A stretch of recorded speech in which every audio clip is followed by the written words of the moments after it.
அனைவருக்கும் வணக்கம். இந்த வீடியோவில் என்ன பார்க்க போகிறோம்னா, உள்ளொழுக்கு. இந்த படத்தோட கதையை தான் பார்க்க போகிறோம். வாங்க ஸ்ட்ரெயிட்டாக படத்தோட கதைக்குள்ளே போயிடலாம். படத்தோட ஆரம்பத்தை ஒரு லவ்வரை காட்டுறாங்க. பார்வதி அவங்க சேரீ கடையில் வேலை பார்த்துட்டு இருக்காங்க. அப்போ அவங்க லவ்வர் வராங்க. 2 பேரும் நல்லா பேசிட்டு ஜாலியாக இருக்காங்க. அவங்க லவ்வருக்கு ஒரு சரியாக வேலை கிடைக்கல. இருந்தாலும் 2 பேரும் நல்லா லவ் பண்ணிகிட்ருக்காங்க. டக்குன்னு கட் பண்ணா பார்வதியை வலுக்கட்டாயமாக வேற ஒருத்தருக்கு அவங்க அம்மா அப்பா கல்யாணம் பண்ணி வச்சுட்டாங்க. ஏன்னா அவங்க கல்யாணம் பண்ண போகிற குடும்பம் நல்ல வசதியான குடும்பம்னு சொல்லிட்டு அந்த குடும்பத்துக்கு கல்யாணம் பண்ணி வச்சிடுறாங்க. பார்வதிக்கு என்ன பண்ணுறதுன்னே தெரியல.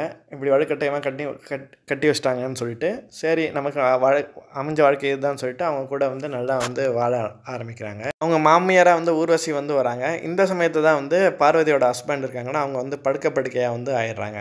ஒரு நாள் ஹாஸ்பிட்டலுக்கு ட்ரீட்மெண்ட்டுக்கு இவங்க ஹஸ்பண்டை கூட்டிகிட்டு போகிறாங்க. அப்போ திரும்ப அவங்க பழைய லவ்வரை அவங்க பார்க்குறாங்க. அதுக்கப்புறத்துலேருந்து இவங்க டவுனுக்கு போகிறேன்னு சொல்லிட்டு அவங்க லவ்வர் கூட போய் படுத்துட்டு வந்துடுறாங்க. அடிக்கடி டவுனுக்கு போகிறேன்னு சொல்லி படுத்துட்டு வந்துட்டு இருக்காங்க. அப்புறம் கொஞ்ச நாள் போனோடனே ப்ரெக்னன்சி டெஸ்ட் பண்ணி பார்க்குறாங்க. பார்வதி ப்ரெக்னன்சி பாசிட்டிவ்னு தெரிய வருது. இதுக்கு அப்பா அவங்களோட லவ்வர் தான், இப்போ இருக்க புருஷன் கிடையாது. இப்போ அவங்க ஹஸ்பண்டுக்கு ரொம்ப முடியாமல் போயிடுது. உடனே அவங்க ஹஸ்பண்டை போய் ஹாஸ்பிட்டலில் கொண்டு போய் சேர்க்குறாங்க. சேர்த்து அங்கேயே அவருக்கு பயங்கரமாக ட்ரீட்மெண்ட் போயிட்டுருக்கு. அவர் ரொம்ப சீரியஸ் கண்டிஷன் ட்ரீட்மெண்ட் போயிட்டுருக்கு. இந்த சமயத்தில் இவங்க ஊர்வசிகிட்ட சொல்கிறாங்க, நான் ப்ரெக்னெண்ட்டாக இருக்கேன் அப்படின்னு சொல்கிறாங்க. உடனே அவங்களும் நினைக்கிறாங்க தான் பையனுக்கு தான் வாரிசு தான் வளருது அப்படின்னு சொல்லி அவங்களும் நினச்சிட்ருக்காங்க. ஊர்வசிக்கு ஒரு பொண்ணு கூட இருக்காங்க. அப்போ பார்வதிக்கிட்ட சொல்கிறாங்க, நான் சின்ன வயசுல எனக்கு டாக்டர் ஆகணும்னு கனவு இருந்தது. ஆனால் எங்கள் அப்பா அம்மா அப்பா வலுக்கட்டாயமாக என் ஹஸ்பண்டுக்கு கல்யாணம் பண்ணி வச்சிட்டாங்க. அப்போ டக்குன்னு பார்த்தா எனக்கு ஒரு பெண் குழந்தை பிறந்துச்சு. அப்புறம் ஒரு ஆண் குழந்தை பிறந்துடுச்சு. அப்புறம் இதுதான் வாழ்க்கைன்னு சொல்லி நான் வாழ ஆரம்பிச்சிட்டேன். கல்யாணம் ஆனதுக்கப்புறம் என் பொண்ணு எப்போயாவது தான் இங்கே வர்றா. அதுக்கப்புறம் நானும் பையனும் மட்டும்தான் இந்த வீட்டை இருக்கும் அப்படின்னு பார்வதிக்கிட்ட ஊர்வசி எக்ஸ்பிளைன் பண்ணிகிட்ருக்காங்க. அப்புறம் திடீர்னு ஒரு நாள் அவங்க ஹஸ்பண்டுக்கு சீரியஸ் ஆகிடுது. பார்வதியோட ஹஸ்பண்டுக்கு. பார்வதி தன்னோட லவர்கிட்ட சொல்கிறாங்க, இது மாதிரி நான் ப்ரெக்னெண்ட்டாக இருக்கேன். என் ஹஸ்பண்டுக்கு வேறு ரொம்ப உடம்பு சரியாமல் போயிடுச்சு. என் மாமியார் என் சொத்தெல்லாம் என் பேருக்கு எழுதி வைக்கிறேன்னு சொல்லியிருக்காங்க அப்படின்னு அவங்க சொல்கிறாங்க. இந்த சமயத்தை தான் பார்வதியோட ஹஸ்பண்ட் இறந்துட்டாங்க. இறந்தோடனே அவரோட பாடியை ஃபியூனரலுக்காண்டி வீட்டுக்கு கூட்டிகிட்டு வரலான்னு சொல்லி பிளான் பண்ணுறாங்க. அப்போ அந்த ஊர் செம்ம மழை பெய்யுது. ஹாஸ்பிட்டல் ப்ரொசீஜர்லாம் முடிச்சுட்டு வர கொஞ்சம் லேட் ஆகுது. அதனால் பார்வதி அவங்க மாமியார் ஊர்வசி எல்லோரும் மற்றவங்க எல்லோரும் வீட்டுக்கு வந்துடுறாங்க. அப்போ பார்வதியோட ஃபோனுக்கு ஒரு பையனோட கால் வருது. அதை தெரியாதனமாக ஊர்வசி அட்டன் பண்ணுறாங்க. அட்டன் பண்ணி பேசுகிறாங்க. பேசிகிட்டு இருக்கும்போது அந்த பையன் கட் பண்ணிடுறான்.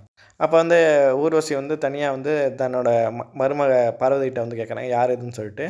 இது மாதிரி என்னோடய ஃப்ரெண்டு அப்படின்னு சொல்கிறாங்க. அப்போ நீ டவுனுக்கு போகிறேன்னு சொல்லிட்டு இவங்க கூட தான் போயிட்டுருக்கியா அப்படின்னு பார்த்து போனியா அப்படின்னு சொல்லி கேட்குறாங்க. அது மட்டும் இல்லாமல் என் வயிற்றில் வர குழந்தைக்கு உங்கள் பையன் அப்பா கிடையாது, இவன் தான் அப்பன் அப்படின்னு சொல்கிறாங்க. இதை கேட்டு ஊர்வசிக்கு ஷாக் ஆகிடுது. இதனால் என்ன பண்ணுறாங்கன்னா மேலே பறந்த அந்த தொட்டி எல்லாத்தையும் இறக்குறாங்க. அப்புறம் பார்வதி சொல்கிறாங்க, நான் ஃபியூனரல் முடிஞ்சோடனே நான் இங்கேருந்து கிளம்பி போயிடுவேன் அப்படின்னு சொல்கிறாங்க. அதுக்கப்புறம் ஊர்வசி இன்னும் கடுப்பாயிடுறாங்க. இவங்க பார்வதி ஃபோன் பண்ணி அவங்க லவர்கிட்ட பேசிகிட்டே இருக்காங்க. நீங்கள் சீக்கிரமாக என்னை கூட்டிகிட்டு போ அப்படின்னு சொல்லி பேசிக்கிட்டே இருக்காங்க. சரி சரி நான் சீக்கிரமாக வரேன், என்கிட்ட சரியாக வேலை கூட இல்லை அப்படின்னு சொல்கிறாங்க. பரவாயில்ல நீ என்னை கூட்டிகிட்டு போ அப்படின்னு சொல்கிறாங்க. இந்த சமயத்தில் தான் பார்வதி இருக்காங்கன்னா அவங்க அவங்க ஹஸ்பண்டோட ரிப்போர்ட்டை பார்க்குறாங்க. அதில் அவங்களுக்கு கல்யாணத்துக்கு முன்னாடியே அவனுக்கு டியூமர் இருக்குது, அது தெரிய வருது. இதை ஊர்வசிக்கிட்ட கூப்பிட்டு கேட்குறாங்க. கூப்பிட்டு கேட்கும்போது, நீ தான் என்னை ஏமாற்றி என்னை கல்யாணம் பண்ணி கூட்டி என் வாழ்க்கையை நாசமாகிட்டேன் அப்படின்னு ஊர்வசிட்ட சொல்கிறாங்க. அப்போ ஊர்வசின்னு சொல்கிறாங்க, இல்லை நான் சர்ச்சு ஃபாதர்கிட்ட சொல்லி உங்கள் அம்மாவா அப்பாட்ட சொல்ல சொன்னேனே, அவங்களும் சொல்லிட்டேன்னு தானே சொன்னார், அதுக்கப்புறம் தானே கல்யாணம் இருந்துச்சு அப்படின்னு சொல்கிறாங்க. இவங்க உடனே பார்வதியோட அம்மா அப்பா அங்கேயும் ஃபியூனருக்காண்டி அங்கே வந்திருப்பாங்க. அவங்க போய் அவங்க அம்மாட்ட கேட்பாங்க, இவங்க மாதிரி சர்ச்சில் ஃபாதர் சொன்னாங்களா அப்படின்னு சொல்லி கேட்பாங்க. அவங்க அப்பா சொல்கிறாரு, ஃபாதர் வரப்போ நான் வீட்டில் இல்லை அப்படின்னு சொல்கிறாங்க. உடனே அவங்க அம்மா சொல்கிறாங்க, நான் ஏதோ நல்ல சம்மந்தம் நினச்சி தான் உங்கள்கிட்ட சொல்லாமல் இதுக்கு ஒத்துக்கிட்டேன், ஆனால் இப்படி நடக்கணும்னு எனக்கு தெரியாமல் போச்சு அப்படின்னு சொல்லி அவங்க அம்மா அப்போ தான் சொல்கிறாங்க. இப்போ இவங்க ஹஸ்பண்டோட பாடி கொண்டாடுறாங்க. எல்லோரும் அங்கே அழுதுட்ருக்காங்க. அழுதுட்ருக்கும்போது இவங்க பார்வதி அவங்க திங்ஸ் எல்லாம் பேக் பண்ணி எடுத்து வச்சிட்ருக்காங்க.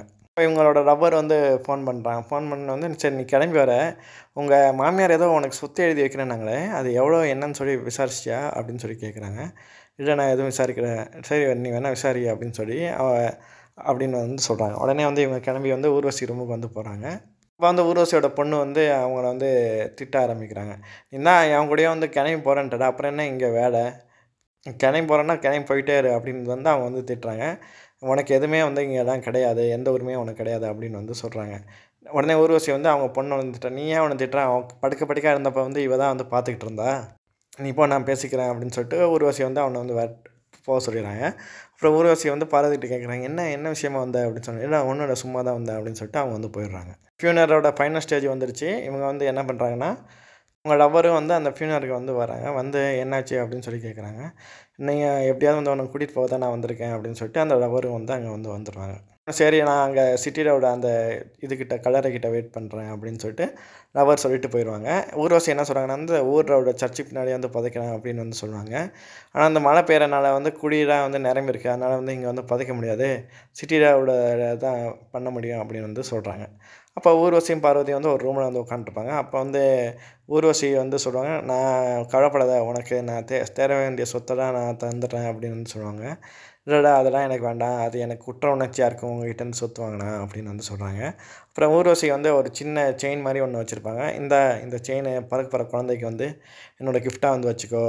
இதான் மொதல் கிஃப்ட்டாக இருக்கட்டும் அப்படின்னு வந்து சொல்கிறாங்க. சரின்னு சொல்லி அதை வாங்கி வச்சுறாங்க. இப்போ ஃபியூனருக்கு எல்லோரும் வந்து இப்போ வந்து ஆற்று அந்த பக்கம் டவுனுக்கு வந்து போனாங்க. டவுனுக்கு போய் வந்து அங்கே வந்து ஃபியூனரல் வந்து நடக்குது. நடக்கும்போது வந்து இங்கே பார்வதியும் அவங்க லவ்வர் வந்து பேசிகிட்ருக்காங்க. இது மாதிரி வந்து "நீ அவங்ககிட்ட வந்து சொத்தெல்லாம் கேட்டியா? வாங்கிட்டு வந்துட்டியா?" அப்படின்னு சொல்லி கேட்குறாங்க. "இல்லை நான் எதுவும் வாங்கலை" அப்படின்றாங்க. "ஏன் எதுவும் வாங்கலை?" அப்படின்னு சொல்லியிருக்கேன். "நீ வேற ஒருத்தன் கூட கல்யாணம் பண்ண போனதுக்கப்புறம் நான் உன்னை ஏற்றுக்கிறேன். இருந்தாலும் நீ சொத்து எதுவுமே வாங்காமல் வந்திருக்க" அப்படின்னு சொல்லி இவளை வந்து திட்டுறாங்க. "சரி வா போலாம்" அப்படின்னு சொல்லி சொல்கிறாங்க லவ்வரு. ஆனால் இவங்க வந்து "நீ ஆத்தோரத்தில் வந்துரு, அங்கே வந்து நம்ம போய்க்கலாம்" அப்படின்னு வந்து சொல்கிறாங்க. சரின்னு சொல்லிட்டு ஆத்தோரத்தில் வந்து இவர் வந்து வந்துடுறாரு. அப்போ ஊர்வசி வந்து கிளம்பி படகுல போகிறதா வந்து இருக்காங்க. "அந்த வீட்டை தனியாக எப்படி இருப்பீங்க?" அப்படின்னு சொல்லி கேட்குறாங்க எல்லாரும். அப்போ சொல்கிறாங்க, "அந்த வீட்டை என் பையனும் இருக்கானே, அப்புறம் எதுக்கு நான் தனியாக இருக்கேன்" அப்படின்னு வந்து சொல்கிறாங்க. இந்த சமயத்தில் பார்வதி கிட்ட வந்து அவங்க லவ்வர் வந்து அங்கே நிற்கிறாரு. அவர் வந்து சொல்கிறாரு, "சரி உன்னோட பேக்கெல்லாம் எடுத்துகிட்டு வா போகலாம்" அப்படின்னு வந்து சொல்கிறாங்க. இந்த பார்வதி இருக்காங்கன்னா அவங்க பேக்கெல்லாம் எடுத்துகிட்டு லவர் கூட போகாமல் வந்து அவங்க மாமியார் கூட போக பார்க்குறாங்க. அப்போ வந்து அவங்க லவர் வந்து சொல்கிறாங்க, "வயிற்றில் வந்து என் குழந்தை வளருது" அப்படின்னு வந்து சொல்கிறாங்க. இருந்தாலும் அவன் சொன்னதையும் மீறி வந்து அவங்க வந்து ஊர்வசி கூட போய் வந்து படகுல போய் உட்காந்துறாங்க. இப்போ ஊர்வசியும் பார்வதியும் வந்து படகுல வந்து போயிட்டுருக்காங்க. கொஞ்சம் தூரம் போனதுக்கப்புறம் வந்து ஊர்வசியும் பார்வதியும் வந்து 2 பேரும் வந்து கட்டி பிடிச்சி கை கோர்த்து வந்து சந்தோஷமாக வந்து போகிறாங்க. இதோட இந்த படத்தோட கதை வந்து முடியுது. நன்றி.